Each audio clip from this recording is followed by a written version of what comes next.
parole est au Rassemblement national. C'est Monsieur De Siès qui présente l'amendement. Il n'est pas défendu.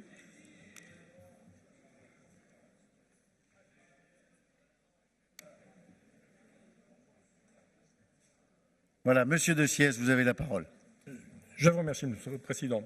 Donc oui, effectivement, je reprends ce que je viens de dire. La politique volontariste de la région dans le domaine des infrastructures ferroviaires, voire des infrastructures tout court, concourant au développement économique, ne doit pas servir de prétexte à l'accélération du désengagement de l'État qui ne demande que ça, voire à des arbitrages de l'État au bénéfice de régions ou autres collectivités territoriales liges.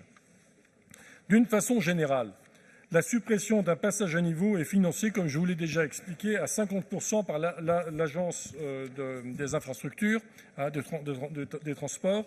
Il importe que la contribution de l'État reste nominalement la même, l'apport de la région permettant de démultiplier les réalisations.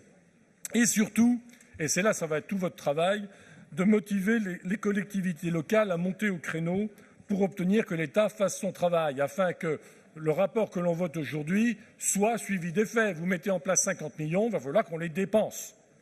Et pour les dépenser, il faudra bien sûr mobiliser d'autres bonnes volontés.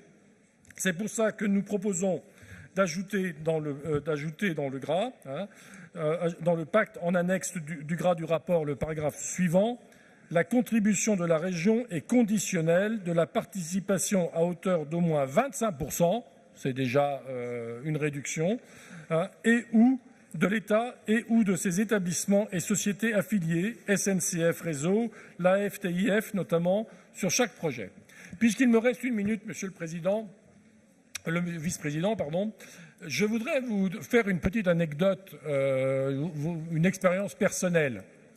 Quand un Chinois quittait la Chine et qu'il allait s'établir au XIXe siècle, notamment en Asie du Sud-Est, il regardait autour de lui et il choisissait l'emplacement où il s'établissait selon 3 critères. Puis-je me loger facilement? Puis-je m'habiller facilement, me vêtir, où ai-je besoin de me vêtir? Et puis-je trouver de la nourriture autour de moi? Et le 4e critère, qui lui ne dépend pas de sa personne, c'est puis-je me transporter? Pourquoi? Parce que dès lors qu'on peut se transporter, on peut créer de la richesse et une économie. Et donc, les transports ferroviaires font partie intégrante de la création, de la richesse et de l'économie. Très bien, merci, Monsieur De Siès.